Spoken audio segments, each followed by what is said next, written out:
I do certainly believe that the struggle against Stalinism is fundamental in the construction of socialism. The struggle against Bolshevism, the struggle against fascism begins with the struggle against Bolshevism. That is the title of Otto Ruhle's essay.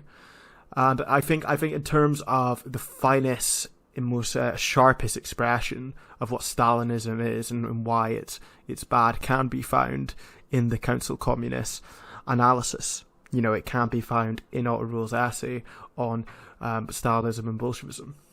However, saying that though, even though at various points of that essay, I agree with I uphold effectively his analysis. If you open the essay now and take a look at it, I uphold the different points that he's making. What I'd say is the final remarks that he makes in that essay, I find to be a bit fruitless. I don't think it relates to real life and relates to Stalinism on the ground. It's impossible to say. He says that Bolshevism is a copy of fascism. That's absolutely ridiculous. They're not equivalent on the ground. So let's take a look at what neo-Nazis are doing on the ground. They're literally undermining workers' rights. They're undermining the rights of oppressed people. What are Stalinists doing? I mean, I'm showing a few videos up on the screen now so you guys can actually see what they're doing. I mean, I know there's one video out there where they're literally throwing paint over, energy companies. They're occupying buildings to protect, tenants getting kicked out.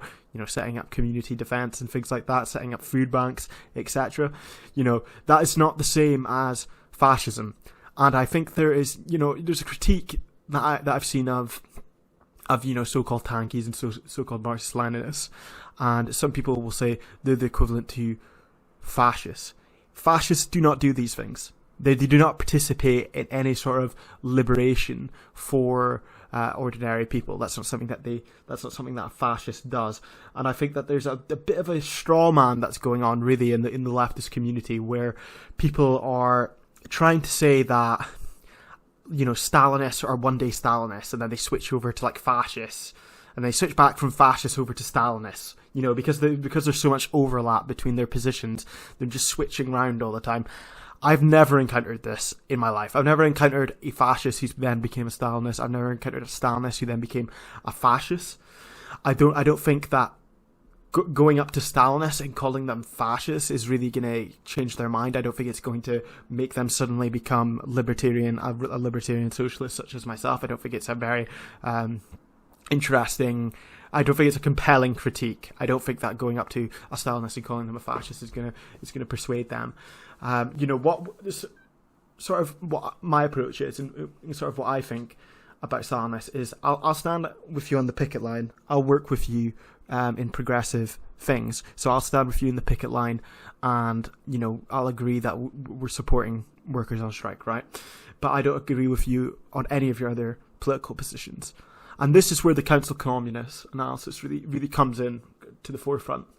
So the first thing I'd probably say to a Stalinist, and why I disagree with Stalinism, why I disagree with it, is that it has a very nationalistic and chauvinistic character. It's highly reformist in that regard.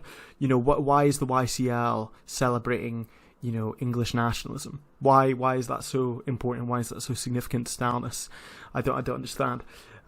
This whole socialism in one country thing. It's a terrible. It was a disastrous policy that led to the basis of revolution is international. You need an international revolution. These sort of chauvinistic sort of views where they sort of draw from Mao and a lot, and they're like, well, Mao is this champion. Mao and Stalin are these champions of anti-imperialism. I don't find that to be true. I don't find that to be a compelling argument. What I see Mao and Stalin as is just a mirror image of capitalism. They're forming the same, these states, these Marxist-Leninist states are performing the same type of imperialist measures that a traditional bourgeois capitalist country would be participating in.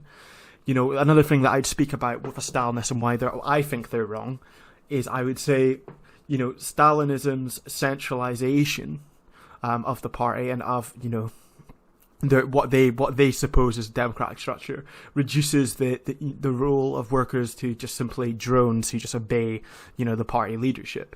The party leadership takes all control of decision-making processes in the party, politically, economically, and militarily. I feel like Stalinism itself is an ideology that just reduces socialism to a mere statification of the economy. The party structure is highly authoritarian and it's highly hierarchical.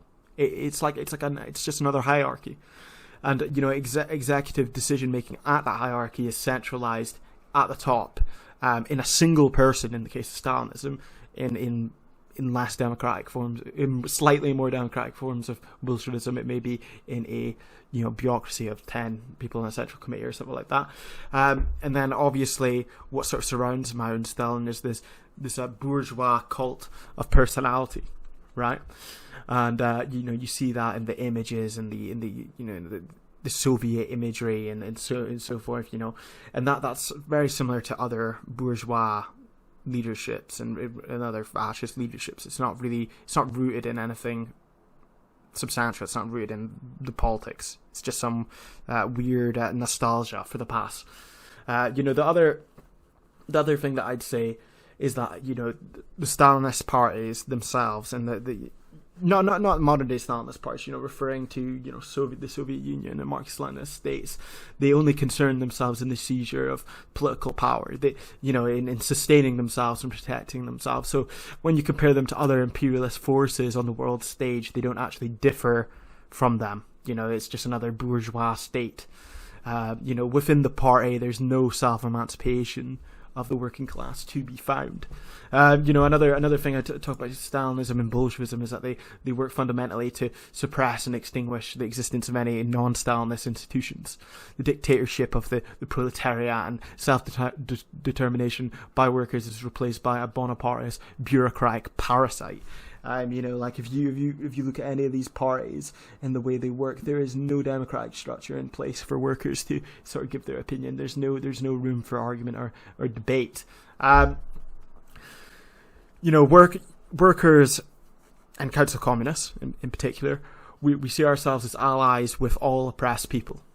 And I'm not saying that Stalinists don't think that. I think there is a lot of Stalinists who are progressive and they incorporate other struggles, but there are a lot of Stalinists which reject other struggles, and obviously I completely disagree with that. Mostly, I think to be a leftist, you have to be allies and you have to help and get yourself involved in other liberation movements. There is one thing that is cool about Stalinism though. One slight, out of all the terrible things that Stalinism is, there is one thing that's cool, and by the way, I'm more emphasizing the terribleness of it. The cool part of Stalinism is that people who call themselves Stalinists are revolutionaries, but, however, hold on, they're only capitalist revolutionaries. So what the point is that I have in regards to council communism is that we need to move them away from being capitalist revolutionaries and turn them into communist revolutionaries. What is key in the analysis of Stalinism is that we have to critique the reduction of socialism to a dull and mechanistic interpretation of dialectical materialism, and they reduce socialism to just an implementation of a planned economy. That's the sort of critiques that we need to make against Stalinism. We need to turn them into different types of revolutionaries. We need to win them over to our politics into libertarian socialism.